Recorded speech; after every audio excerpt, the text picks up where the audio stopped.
Today, we continue with our series, Abraham, the father of our faith. And today, we're talking about the God who sees me.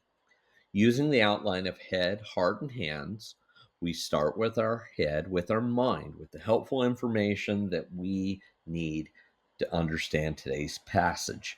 And today, I want to start with a question. Have you ever felt like an extra in someone else's story? Have you ever felt forgotten or overlooked by God? Today, we're going to turn our attention away from Abraham and Sarah, and for just a few moments together, we're going to look at another set of important characters in the story, Hagar and Ishmael. Within the scope of our story, Abraham has three families. The two most prominent are the Hebrew people, who are descended from Sarah and Isaac, and the Arab people, who descend from Hagar and Ishmael. Now, what makes all of this so complex is that God promises to bless the descendants of Abraham. So the fact that Abraham has three different families from three different wives creates layers of complexity that still leave us with perplexing problems today. What happens when you have two groups of descendants that each have legitimate claims to the blessings of Abraham? And what's to be done when these two groups have trouble seeing themselves as brothers? Our choices have real consequences, some of which may outlast us by centuries. Take, for example, the way Sarah treats Hagar. Verse 6 says that Sarah mistreated Hagar. That is a very soft way of rendering the Hebrew word. The word for mistreated is anah, and anah actually means afflicted.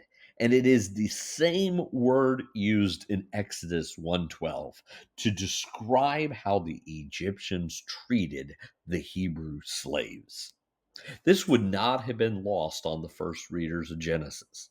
They would have recognized that the same mistreatment inflicted on the Egyptian servant Hagar was the same mistreatment their people suffered at the hands of the Egyptians.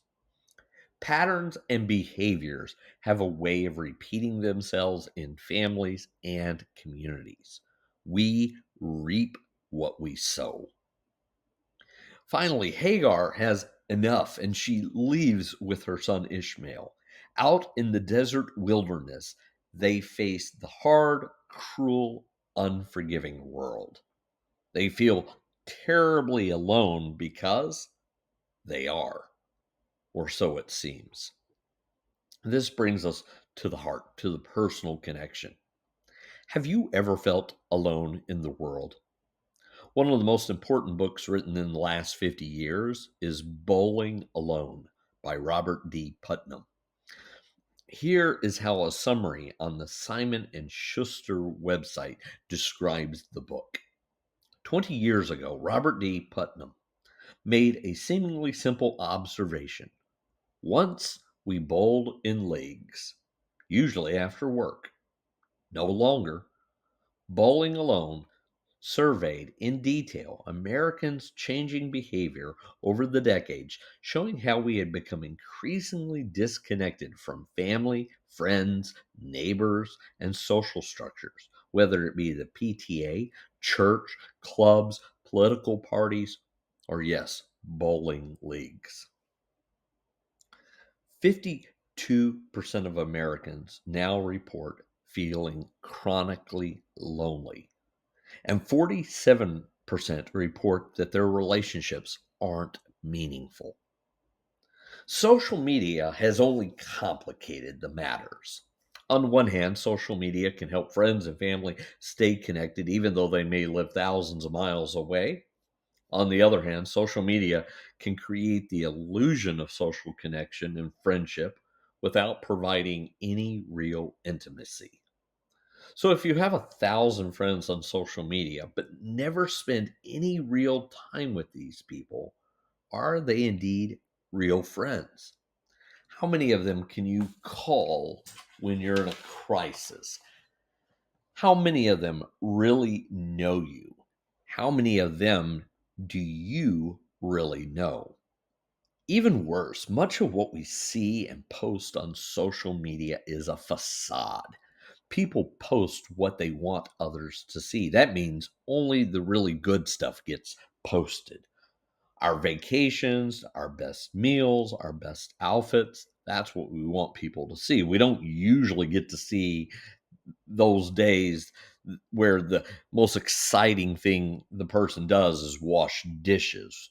We don't usually see the night they eat a frozen pizza that they got from the grocery store, or the weekend they didn't get dressed because they had a sinus infection.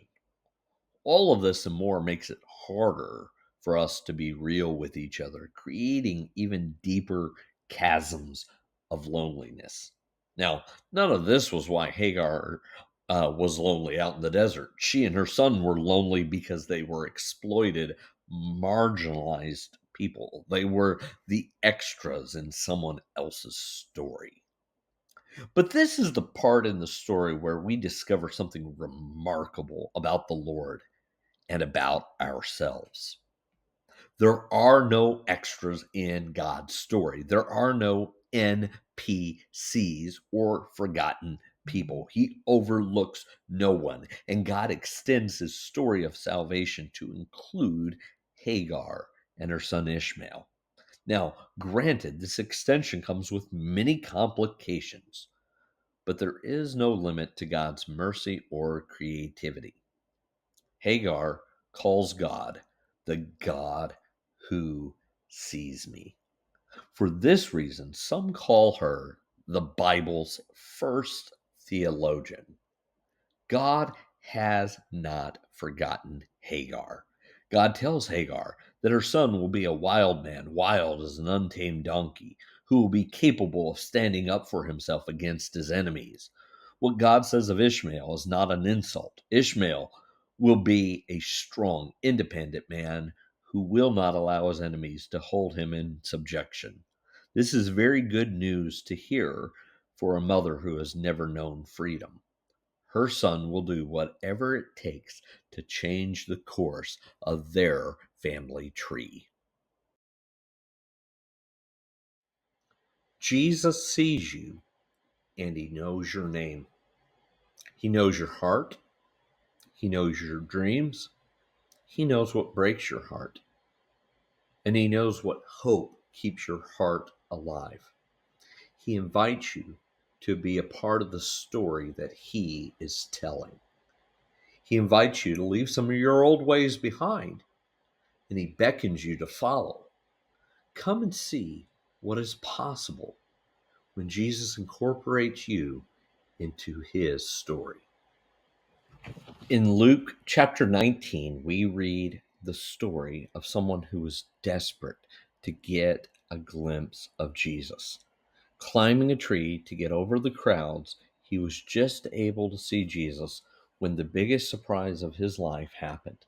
He found out that God also sees him. Jesus entered into Jericho and he made his way through the town. There was a man named Zacchaeus.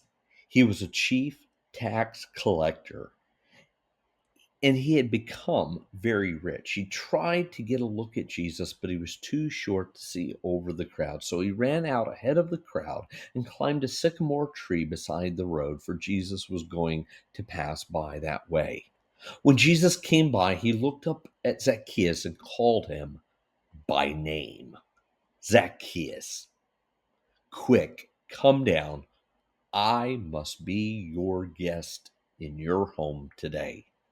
Zacchaeus quickly climbed down and took Jesus to his house in great excitement and joy. But the people were displeased. He has gone to be the guest of this notorious sinner, they grumbled.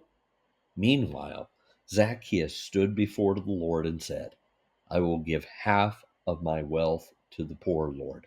And if I have cheated people on their taxes, I will give them back 4 times as much as I cheated them." Jesus responded, "Salvation has come to this home today, for this man has shown himself to be a true son of Abraham. For the Son of Man came to seek and to save that which is lost."